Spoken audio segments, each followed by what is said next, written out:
Okay guys, so the book and the story behind it that I want to talk about today is so amazing that I don't even know where to begin. So this is the most deeply emotional and beautiful drama romance book that I've read in a very, very long time. And the amazing thing about it is not only the story, but actually who wrote it. So this book has been written by what I would say is the most unlikely author for a story like this. And it baffles my mind. Okay, but what book am I actually talking about? I am talking about the 2020 story Touch by Olaf Olafsson, an Icelandic writer.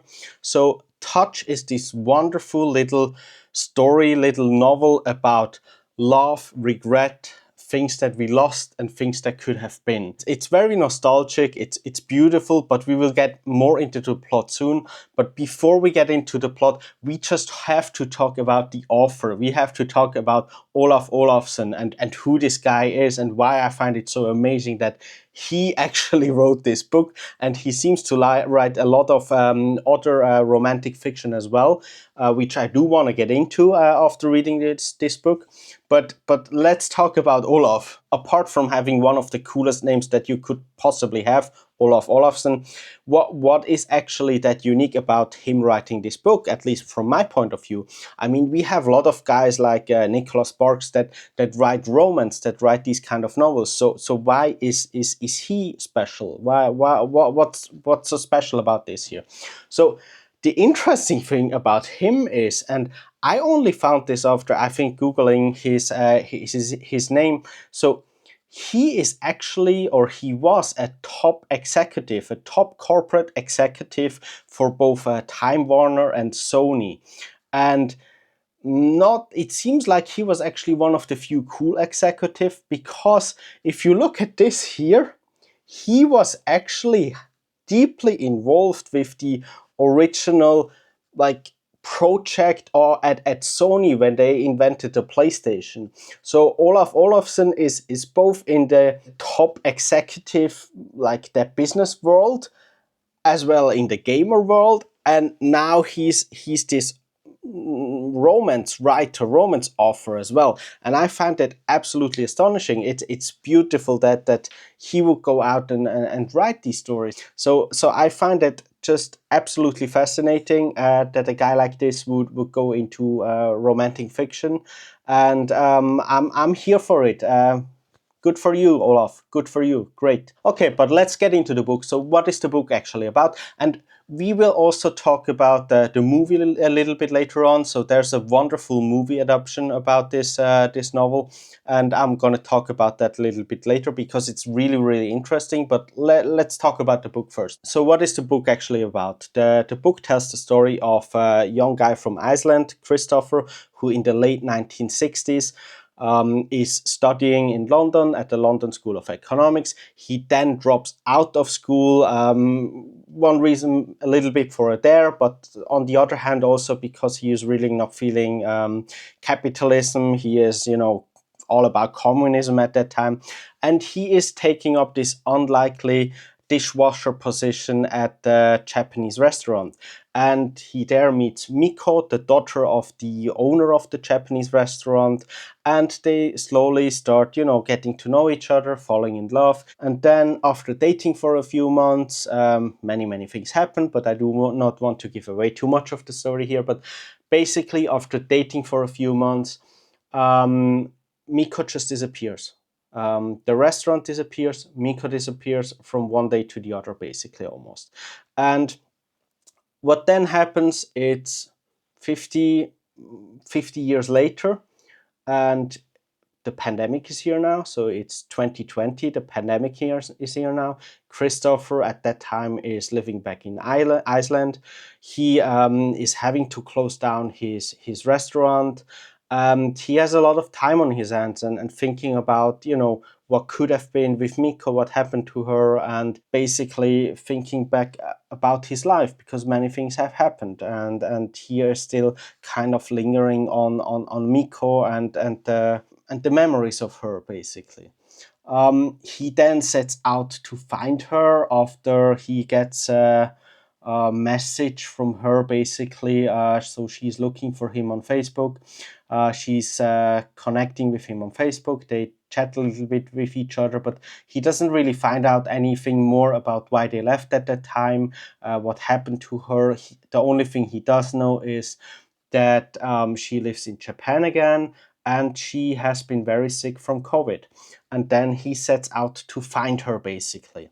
And it's just this wonderful little story, and that is jumping back and forth in time, telling the time of how they get to know each other in London, telling the time of now Christopher chasing after her 50 years later, and also jumping back and forth in all the things, revealing what happened in between and what led to this whole situation, and what, choices that we make push us into a very different direction in life, sometimes very far to one or the other end, and there's just no way of going back. And that's what this story is about mainly.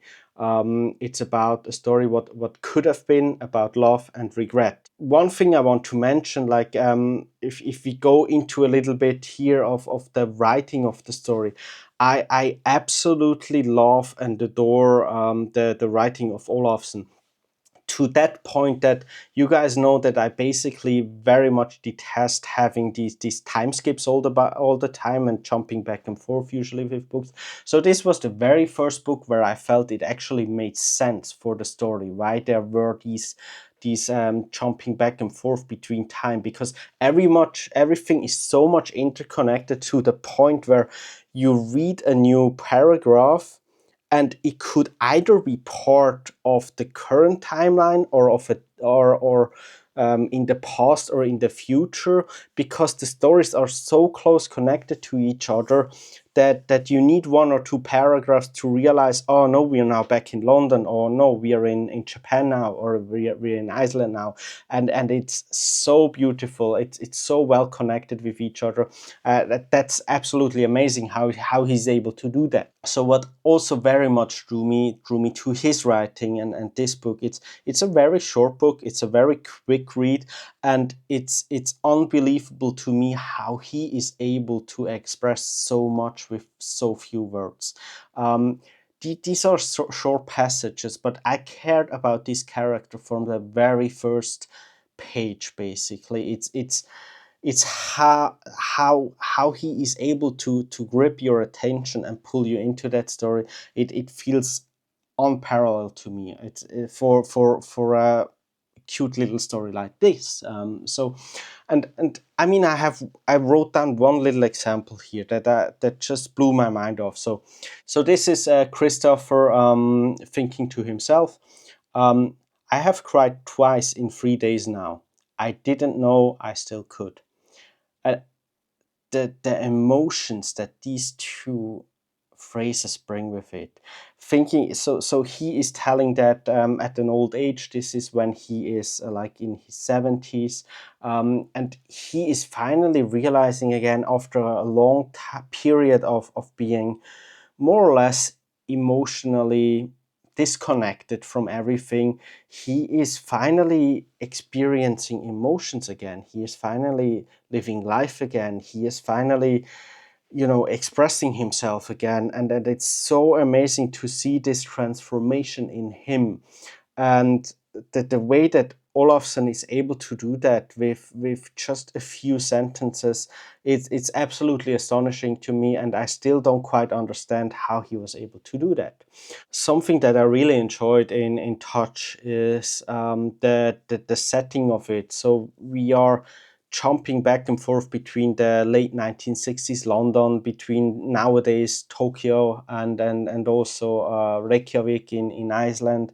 And I do enjoy these time jumps. I do enjoy these very different settings. I do enjoy these parts of the pandemic being a part of the story, but not taking up like too much of importance. But every now and then there's always a little bit of a nod to the pandemic, and I think, oh, I remember that. I remember we had to do this.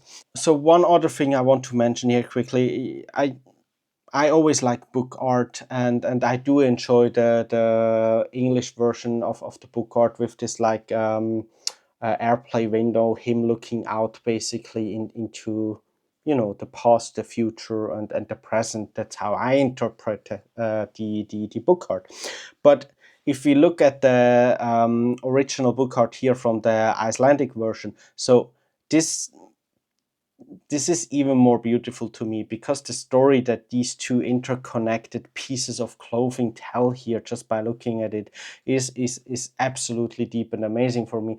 But I can understand how this would probably not be raising too much attention by being on the bookshelves. So I can understand how the English version would probably sell better just by looking at it. But I do enjoy the Icelandic version very much. So I just wanted to mention that. Going into to a rating here now. So I've rated Touch a 5 out of 5 stars, and it's the very first book in 2025 that I rated 5 out of 5, and it's the first book in a very long time, I believe. I don't remember when the last time was that I rated a book 5 out of 5 stars, but this story is absolutely for me. This writing style is for me. This book was made for me. It's beautiful. I love almost everything about it. It's absolutely amazing. What I learned from it is that I need to read more Olafsson in the future. But now I want to talk about the movie quickly, because the movie is very interesting. It does one thing a lot better than the book, and this is unusual for me because usually I love the books a lot better than the movie adaptations. Even though there are many cases where I really enjoy and love movies that are based on books, but usually if I know the book, and I also try to read the book first before the movies, usually I will enjoy the written version a lot better. This was a little bit special for me because number one, I saw the movie first, and I was not even aware of it. I was not interested in it. I have never heard of this movie. I was on an airplane. It was there. It was the only movie that interested me out of the whole catalog that airline had at the time. So I watched Touched, and I was absolutely in love with it. So the cinematography and the story, of course, it's beautiful, and the storytelling, it's just absolutely amazing. So that's how I got into the story, by watching the movie first. After reading the book, I realized there's actually quite a lot of changes in terms of how the story goes and how things unfold. So one thing that I feel the movie is actually doing a lot better is that it's much more unclear until the end of whether or not he will find Miko. So there's a bit more of a chase, a bit more of a detective work having to be done in the movie than in the books.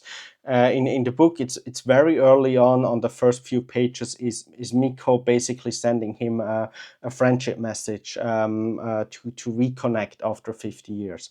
And in the movie, it's more that he is being drawn to her and he is going out to look for her. So I did like that, the motivation behind his character. I like that more in the movie. But of course, I mean, the book can be forgiven. It's so beautifully written, but I do think it's an important advantage and plus point for the movie that we have here. What I also really enjoyed about the movie is the casting was great. These characters, these actors were amazing. Both the younger version and the older versions of them. I really enjoyed them quite a lot. What I also enjoyed is that the movie seemed to place more focus on cultural aspects, such as the Icelandic language and Japanese and all the haikus that are mentioned in the story. So they focus more on that, and like for example, Christopher, he put much more effort into learning Japanese in the movie than he did in the book, for example, and he got more proficient at it in the movie. Other drawbacks that the movie had are the common ones. You can't have everything in a movie, otherwise it just going on for too long.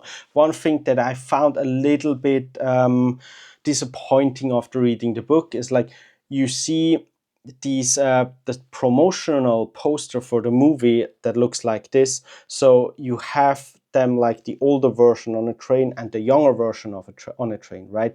And kind of connecting to each other, these kind of scenes. Now, the weird thing is that we don't actually have that trip that is supposed to happen and that happens in the book for the younger version of the couple. So in the movie they don't actually go on that train trip, or it's not really explained where they are going to, because there's a very nice story behind that train trip and where they are going.